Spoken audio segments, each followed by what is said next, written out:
The movie begins with an ancient tale about dragons who used to live with humans in peace. However, humans began to control everything and took over the world. When the dragons tried to stop them, humans declared war on them. Furthermore, an inventor created a mechanical dragon to eat the real dragons. This dragon was named Nettlebrand. The first thing he did was eat the inventor himself. After that, he began hunting dragons everywhere until they disappeared. At that point, he returned to live in the castle where he was built, waiting for the day the dragons would appear again. Days passed, humans evolved more, and they forgot that dragons ever lived with them. In a far-off place, we see a silver dragon named Firedrake with his friend Sorrel. They are enjoying their time and listening to the dragons talking about humans. The leader of the dragons warns them against using fire except in cases of danger, and he believes they shouldn't fly so that humans won't discover their location. Suddenly, Firedrake falls and apologizes to the leader, who we learn is his father. He tells him that he can't find anything to do because their lives have become very boring. They realize that he wants to be an active dragon like the ones in the stories told by Slatebeard. His father tells him they are just fairy tales and orders him not to leave the valley. Firedrake gets sad and walks until he goes to Slatebeard, who is an old dragon. He tells him about a place called the Rim of Heaven. He tells him that this place is the only one where dragons can live in peace, far away from evil humans. He understands that the Rim of Heaven is the paradise of dragons, where the moon rises. Firedrake gets excited and asks about its location. Slatebeard tells him it is in a distant mountain range on the other side of the world, then leaves him and goes to sleep. Afterward, Firedrake tells Sorrel about the Rim of Heaven and tells her it is the most suitable place where they can live in peace and freedom. Of course, Sorrel wishes this place existed so she could go live there with her family and all the brownies like her. Suddenly, they hear the sound of an explosion. When they go to the site of the sound, they are shocked to see humans approaching their valley.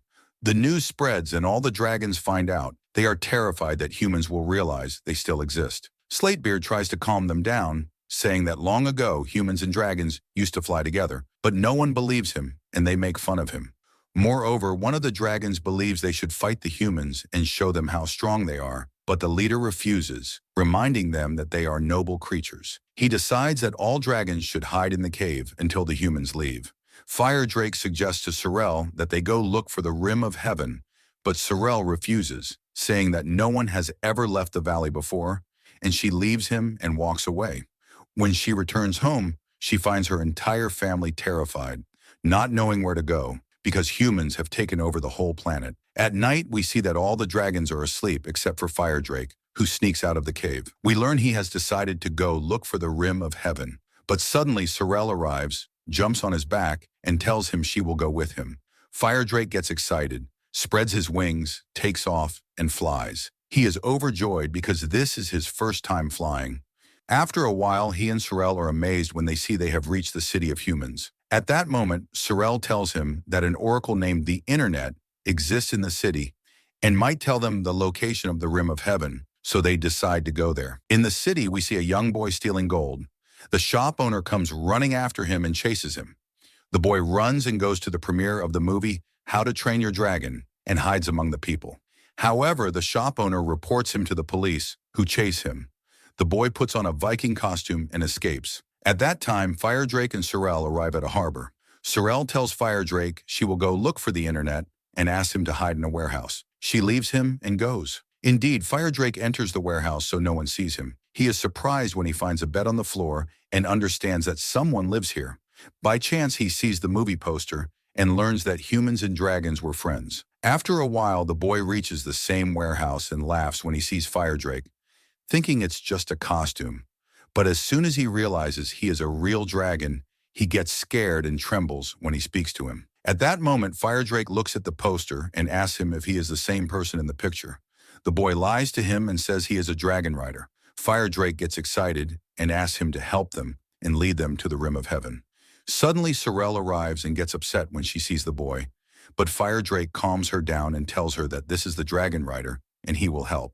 But Sorrel warns him, saying that all humans are bad eggs, and surely this person will trick him. As soon as the boy sees that the police have arrived at the place, he decides to go with them. Before leaving, he takes a newspaper, climbs on Firedrake's back, who takes them, flies, and escapes the place.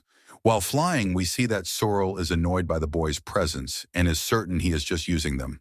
When the boy realizes they are going to a far-off place, he asks Fire Drake to put him down, realizing they chose the wrong person. Indeed, Fire Drake puts him on the ground. At that point, the boy, named Ben, leaves them and walks away. Suddenly, they hear a strange sound and three dwarves arrive.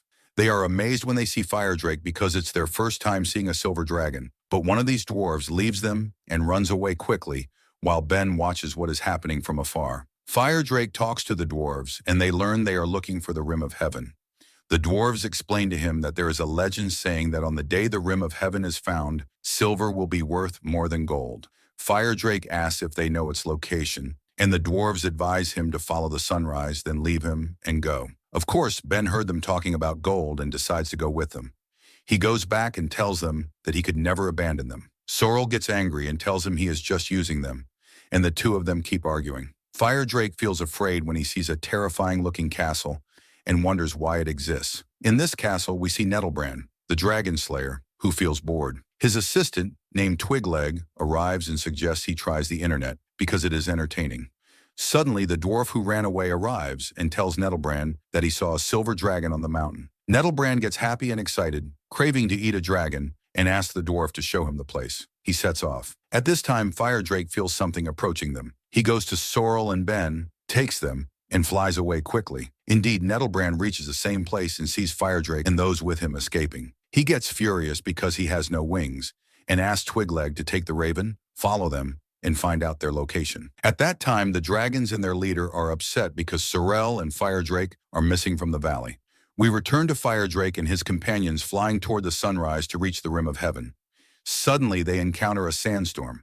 Fire Drake is unable to fly through the sand, loses consciousness, and falls in the desert. After the storm ends, Ben and Sorrel wake up and are amazed to find themselves in an ancient archaeological site. They enter the place, look for Fire Drake, and find him unconscious. Suddenly, a monster appears. They hide quickly, but Ben manages to wake Fire Drake and asks him to attack the monster with fire. Unfortunately, Fire Drake cannot produce fire.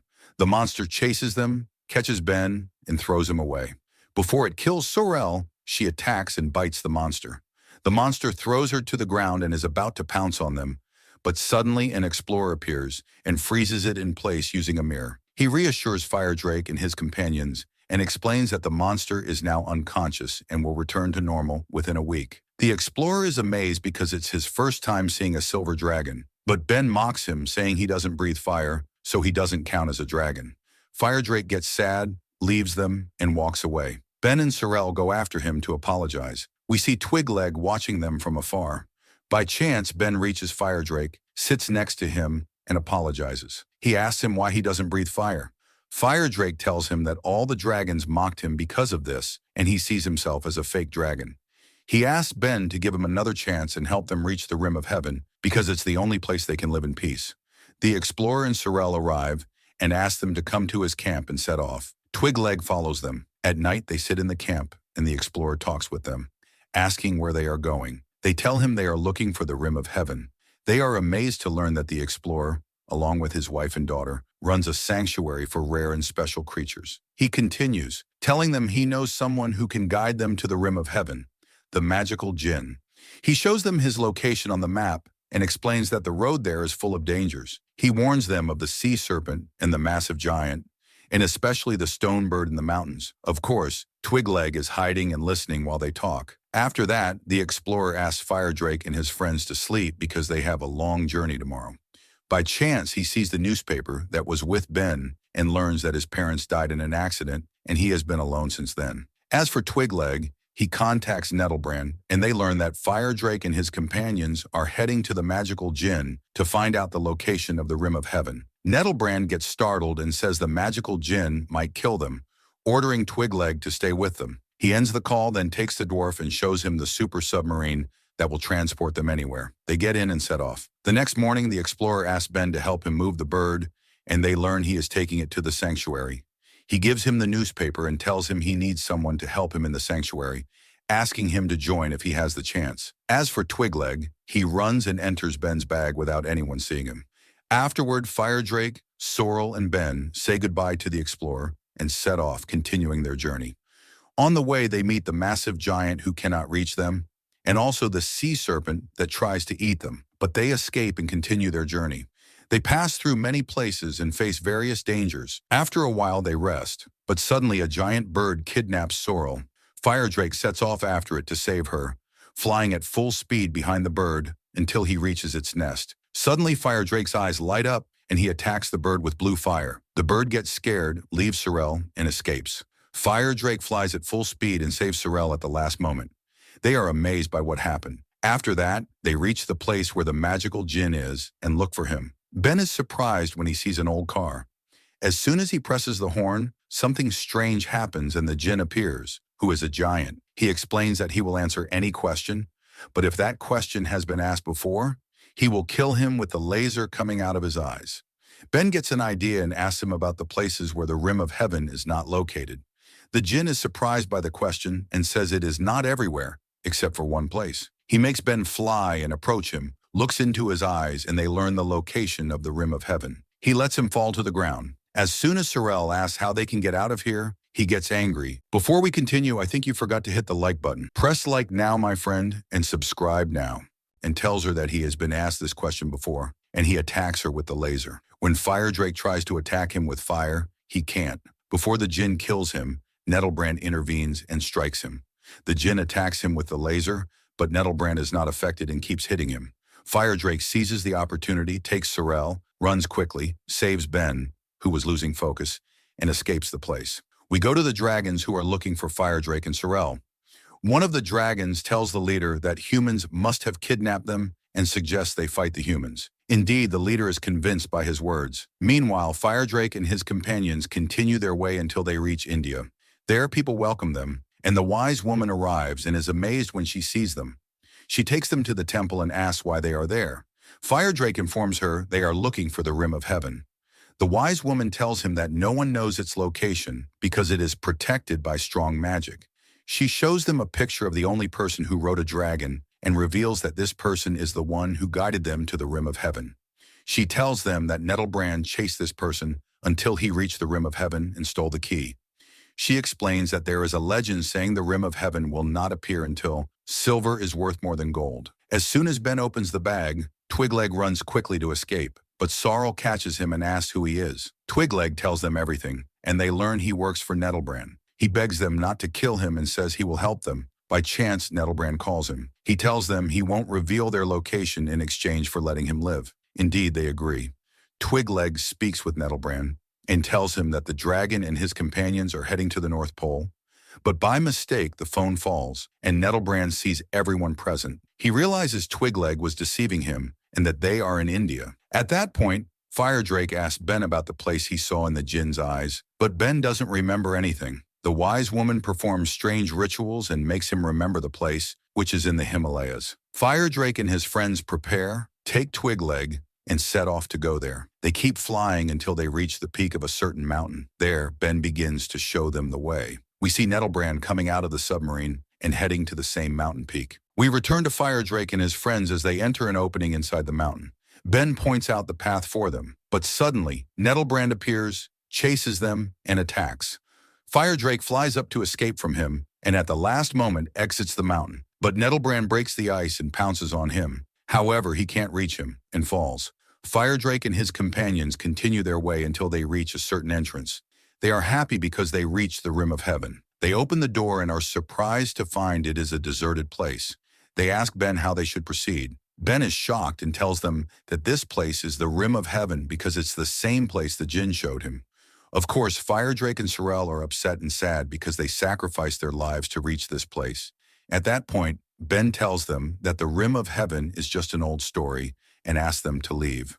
He leaves them and goes out, feeling upset about what happened. Meanwhile, Nettlebrand comes out from under the ice. We see that the rust has melted and he has turned into gold. As soon as Ben hears his voice, he hides quickly. When Nettlebrand walks away, a piece of gold falls from him. Ben goes to take it and remembers the legend. We return to Firedrake and Sorrel, who are upset because the rim of heaven doesn't exist.